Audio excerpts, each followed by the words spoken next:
Nuevamente, ahora vamos a ver la segunda parte de la unidad 2 de este curso virtual en procesos de contrataciones. En este componente vamos a ver la formalización de la contratación, que es un instrumento de los procesos de contratación a partir de lo que es el contrato, orden de compra, orden de servicio. Vamos a ver el sistema de contrataciones estatales y el registro único de proveedores. Empecemos con la formalización de la contratación. Ustedes ya visualizaron en la unidad 1 cuál es el ciclo del proceso de contratación y dividiríamos entre lo que son las actividades previas, el proceso como tal y la otra parte que es muy importante, que es la administración de la ejecución y cumplimiento del contrato, orden de compra, orden de servicio. Cuando hablamos de formalización de la contratación, es que dentro del proceso de contratación vemos que podríamos tener el éxito cuando el proceso como tal ha sido adjudicado a un proponente como tal. Y si ha sido adjudicado, se le da un tiempo para que presente sus documentos que han sido requeridos en el modelo, en el DBC, en el documento base de contratación, y a partir de aquello se realiza la formalización. Y es justamente en esta parte que vamos a hablar de qué se trata la formalización, qué es el contrato, qué es la orden de compra u orden de servicio. Veamos un ciclo. Este ciclo está en base a lo que la unidad solicitante, a partir de los requerimientos que han sido plasmados en las especificaciones técnicas, términos de referencia, en los métodos de selección que ha sido utilizado en el armado del DBC y en la intervención del proceso a partir de la convocatoria, la presentación de propuestas, la comisión de calificación tiene como responsabilidad que, como hemos dicho, son miembros técnicamente calificados, de evaluar y de recomendar la mejor propuesta. En base a la recomendación de la mejor propuesta, que siempre va a estar dirigido al RPC o RPA, va a tener entre sus atribuciones la adjudicación. Como les decía, la adjudicación es el acto administrativo que le va a permitir ya tener la formalización de la contratación. Cuando hablamos del contrato, es la máxima autoridad ejecutiva de la institución quien tiene que estar entre sus atribuciones la suscripción del contrato. ¿Puede delegar la suscripción del contrato? Sí, pero por norma establece que es la máxima autoridad que suscribe el contrato. El contrato tiene una naturaleza tipo administrativa. ¿Por qué? Porque tanto la ley 1178 como las disposiciones afines establecen que el contrato, tanto el proponente que se convierte en proveedor o contratista va a suscribir con el Estado. Y si se suscribe contratos con el Estado, tienen que adecuarse a las características y cláusulas contenidas en el modelo de DBC que hemos explicado en la parte correspondiente. Y este ciclo termina con las actuaciones que van a hacer la comisión de recepción en cuanto a la recepción del bien, la generación del formulario 500, que es la recepción definitiva, conformidad o disconformidad, y obviamente, como ven en la diapositiva, hacer un check de todo lo que se requiere en la primera parte. Si en la primera parte hemos tenido, por decir, 6 páginas de condiciones técnicas, en la parte de la recepción producto del contrato se tiene que verificar que han sido cumplidas en términos de técnicos, en términos de plazos y en otros componentes para que se llegue al éxito del ciclo del proceso de contratación. Cuando hablamos de orden de compra u orden de servicio, la institución puede utilizar como instrumento este documento, que jerárquicamente podemos decir que tiene una igualdad en cuanto a contrato. ¿Por qué? Porque se están considerando entre las dos partes los componentes de las condiciones del bien o del servicio que han sido plasmadas. Entonces les decía que existen 4 características que se tienen que considerar cuando yo utilizo una orden de compra o una orden de servicio. La primera es que esta orden de compra, orden de servicio, tiene que ser con una entrega o prestación en un plazo no mayor a los 15 días calendario. Si pasamos de ese plazo de 15 días, ya se tiene que utilizar el contrato. Una segunda característica es que la orden de compra, orden de servicio, se utiliza dependiendo la magnitud del proceso. ¿Qué quiero decir con esto? Que si un bien que ha sido requerido tiene 5 días, pero por ejemplo por la magnitud, por la complejidad, no se puede utilizar una orden de compra, utilizaremos el contrato. ¿Por qué? Porque en el contrato ya se establecen particularidades mucho más concretas que una orden de compra. Entonces no necesariamente vamos a utilizar los 15 días. Si dependiendo de la complejidad del proceso, la entrega del bien o servicio puede ser en un tiempo menor, se utilizará el contrato. La tercera característica es lo que comentábamos. Si en la orden de compra, orden de servicio se establecen varios componentes, la comisión de recepción o responsable de recepción tiene que verificar, cuando emita su conformidad, que todas las características insertas en la orden de compra, orden de servicio, han sido recepcionadas. Si faltase una, entonces estaríamos incumpliendo. La pregunta es, ¿podemos ampliar el plazo de la orden de compra o orden de servicio? La respuesta es no, no se puede. El plazo es de cumplimiento obligatorio. Caso contrario, la entidad procederá al registro del incumplimiento. ¿Dónde? En el SICOES. Vamos a ver con ustedes un caso concreto de una orden de compra para que nos familiaricemos con los contenidos de la orden de compra que estará en la plataforma. Bien, ahora hablaremos del sistema de contrataciones estatales, el SICOES. ¿Qué es el SICOES? El sistema de contrataciones estatales es un instrumento de evaluación, en primera parte. ¿Por qué? Porque la institución, al tener la obligación de registrar todos sus procesos de contratación, el órgano rector podrá ver cuál formal o informal es. Les pongo un ejemplo.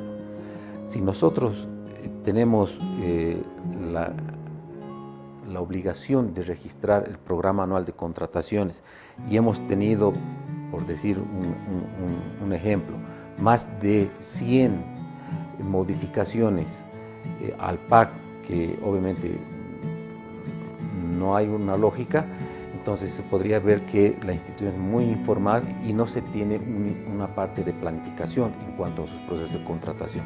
Entonces, no solamente el SICOES es un medio, un instrumento para registrar los procesos de contratación, sino también se convierte en un instrumento de evaluación de los procesos. ¿Cuándo ha sido programado un proceso y cuándo ha sido ejecutado? Todo eso se puede ver en una base de datos que lo tiene el órgano rector. Es el único sistema que es oficial, que está aprobado con una disposición expresa de publicación y difusión de la información de los procesos de contratación. ¿Sí?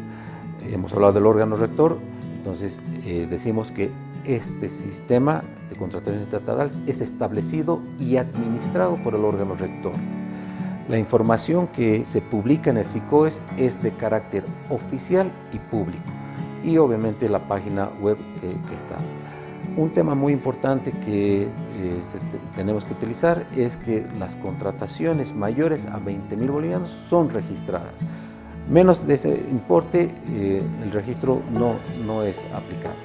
Tenemos dos tipos de información en cuanto al SICOES: la información básica y la información circunstancial.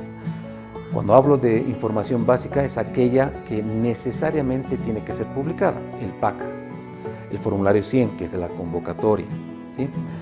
Y cuando hablo de información circunstancial, es aquella que debe ser publicada dependiendo los eventos que se produzcan. Por ejemplo, si existe una modificación al contrato, que no es algo usual en un proceso de contratación, vendrá a ser una información circunstancial.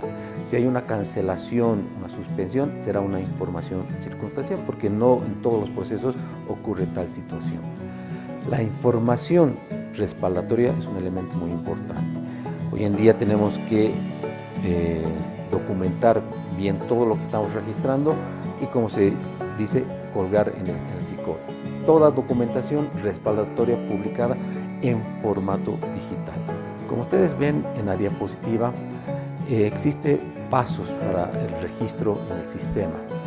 Desde el registro de la información, mediante los usuarios habilitados, vamos a ver a continuación cuáles son esos usuarios habilitados.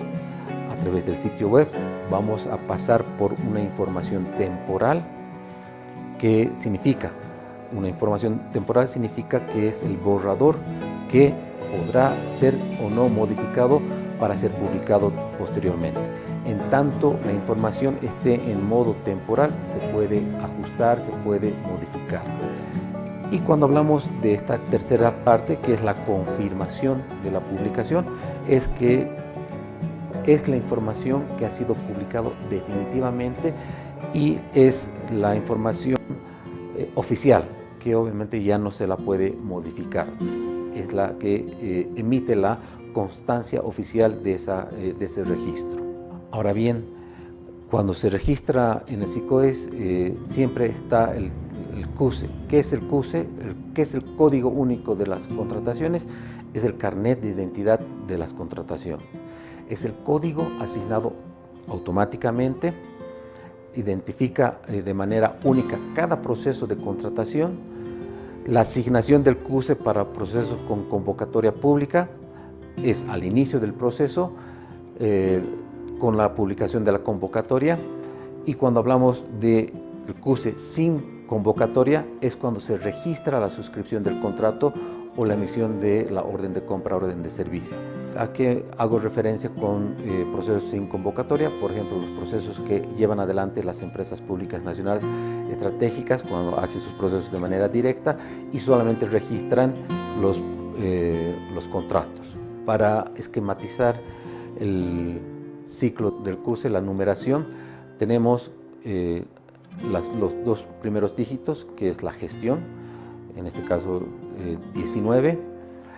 Los siguientes 4 dígitos son el código de la entidad según el clasificador presupuestario. Cada institución tiene su clasificador, su código en el clasificador. Los siguientes es el código de tuición asignado en el SICOES, son 2 dígitos.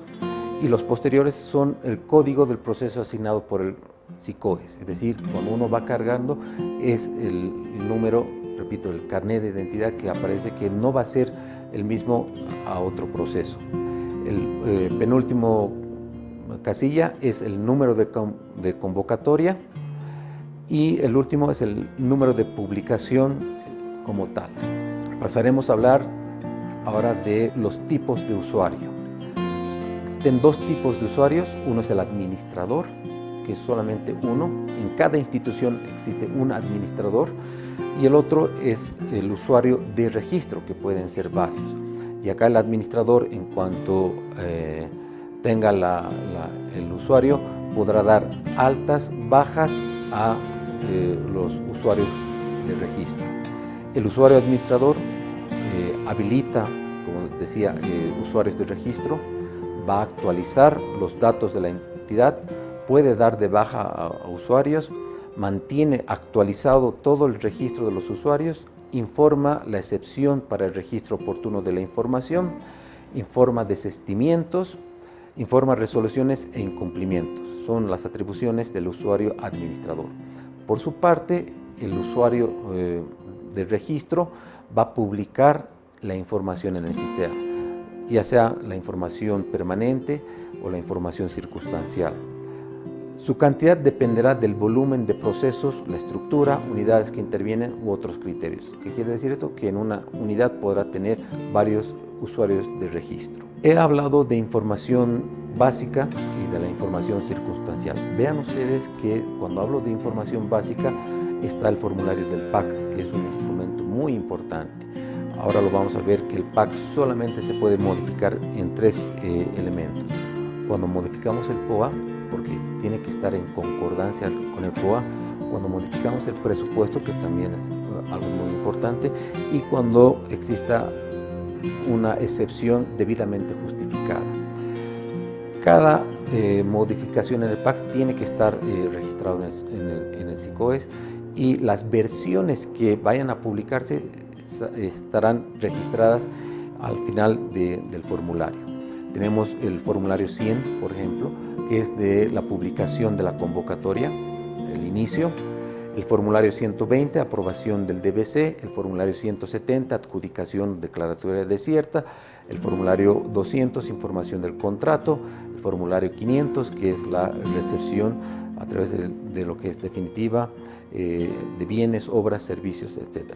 Acá igual vamos a hacer un ejercicio práctico del llenado, en este caso de un formulario 500, que va a estar colgado en la plataforma. Cuando hablo del PAC, vean ustedes el contenido de la información del formulario como tal.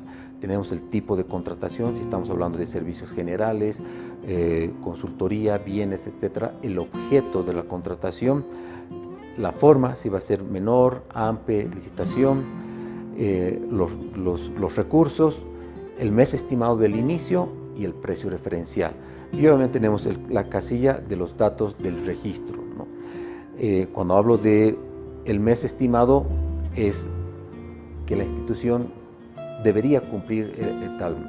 Si yo he registrado en marzo, tendré que tener la capacidad de ejecutarlo en marzo y no en noviembre, porque ahí estaríamos afectando los principios de eficiencia. Vemos a continuación los demás componentes, ya sean en contrataciones AMPE, en licitación pública, excepción, directas, etc. Al final del formulario tenemos las versiones, como les decía, cuántas veces han sido modificadas y la información de los responsables del envío. Hablemos del formulario 100, es el plazo de registro en un día antes de la fecha establecida para el inicio del proceso de contratación. No nos olvidemos que el formulario 100 es del inicio de la convocatoria, y entonces tenemos las condiciones y particularidades. ¿Cuáles son las condiciones? Como les decíamos, cuando el proceso es mayor a 20.000, con convocatoria pública se registrará. Se tiene que tener los cómputos de plazos. Al siguiente convocatoria del proceso declarado desierto también se tiene que registrar. Cada bien y servicio debe identificarse de forma desagregada. Siguiente publicación de un proceso anulado, servicios discontinuos con cantidades variables, y lo que comentábamos, que toda documentación tiene que estar bien respaldada. Es decir, cuando hablamos de la convocatoria, del DBC aprobado, si existen planos, diagramas u otros, tienen que estar anexados, tienen que colgar tales documentos y otra información que sea importante. Hablemos del formulario 100, que es un registro de manera obligatoria. El técnico, el profesional que va a registrar, tiene un plazo de registro cuando sale el inicio del proceso de contratación, y es un día antes de la fecha establecida para el inicio.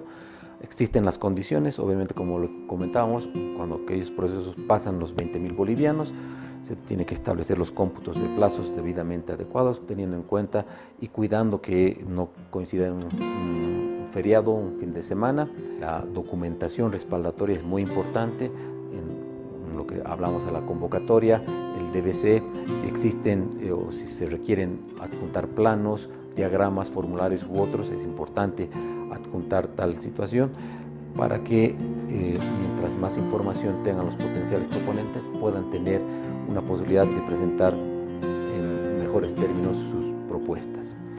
Veamos cuál es el contenido de estos formularios.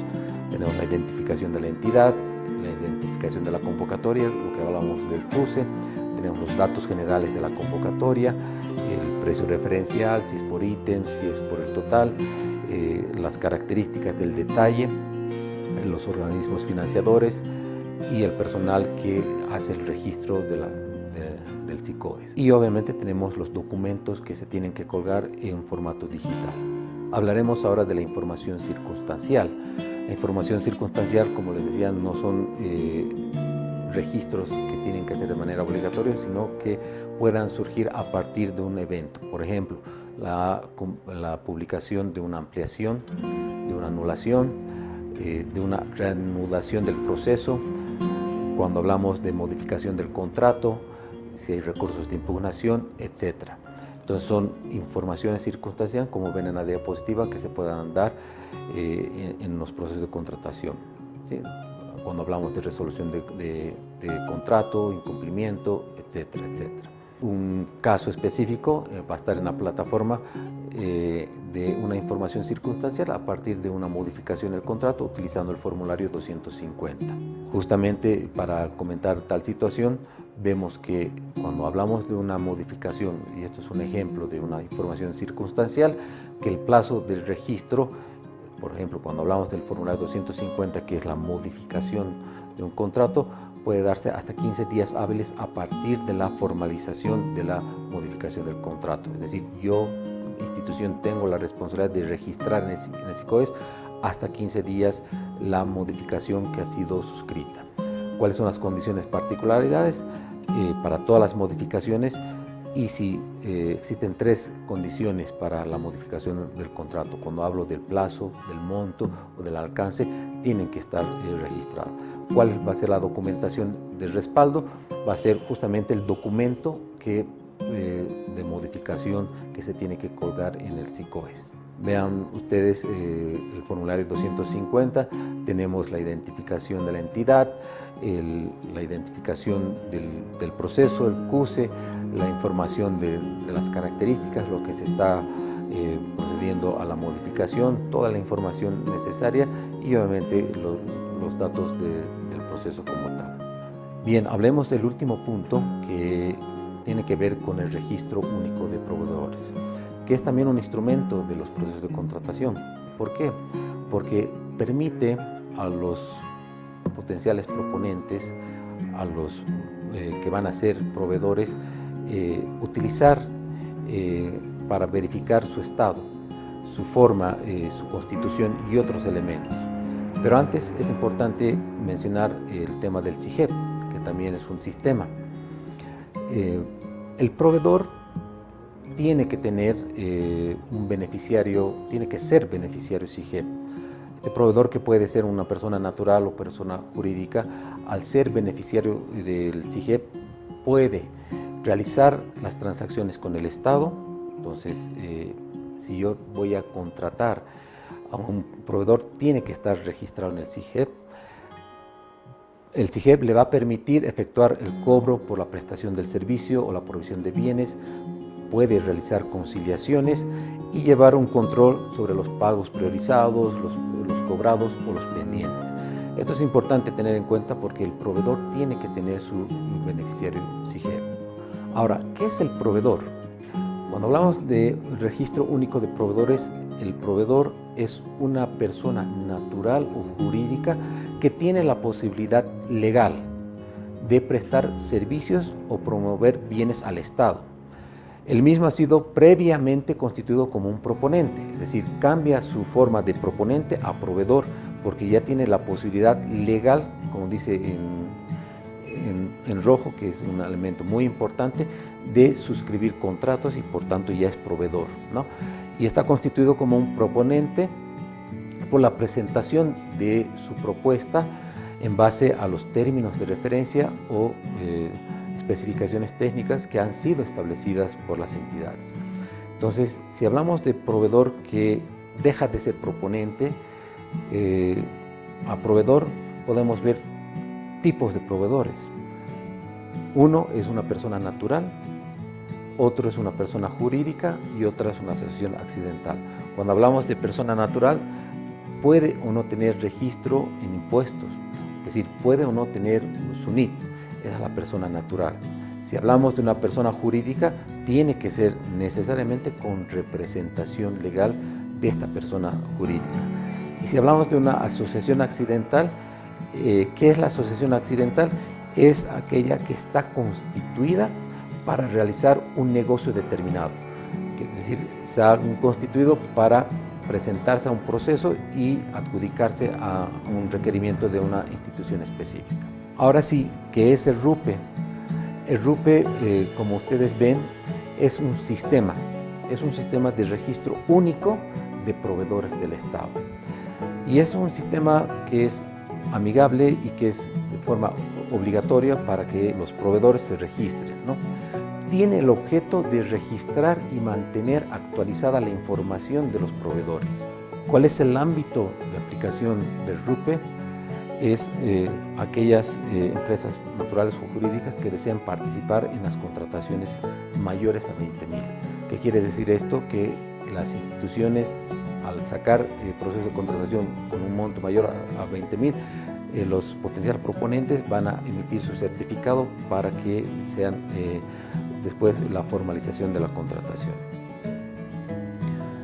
El ámbito de aplicación es independientemente a la fuente de los recursos, la utilización obligatoria de este registro. Y por último, en el ámbito de aplicación está como una obligación de las entidades de requerir el certificado para la formalización de la contratación. ¿Qué quiere decir esto? Que si no se presenta el certificado, no podrán formalizar con el contrato los proponentes. Entonces, un tema de obligación. El RUPE tiene interrelación con otros sistemas. ¿Cuáles son? Primero, tiene una interrelación hablando de sistemas como tal, con el CEGIP. ¿Para qué? Para validar el carnet de identidad de la persona natural. Es decir, con el RUPE también se puede validar la persona natural que ha sido presentada en un proceso de contratación. Con impuestos nacionales, ¿en qué sentido? Igual, en validar los datos del número de identificación tributaria que ha sido registrado. Entonces es un sistema que se interrelaciona también con impuestos nacionales. También con Fundempresa se interrelaciona porque permite validar los datos del número de matrícula de comercio, por un lado, por otro lado, los datos del representante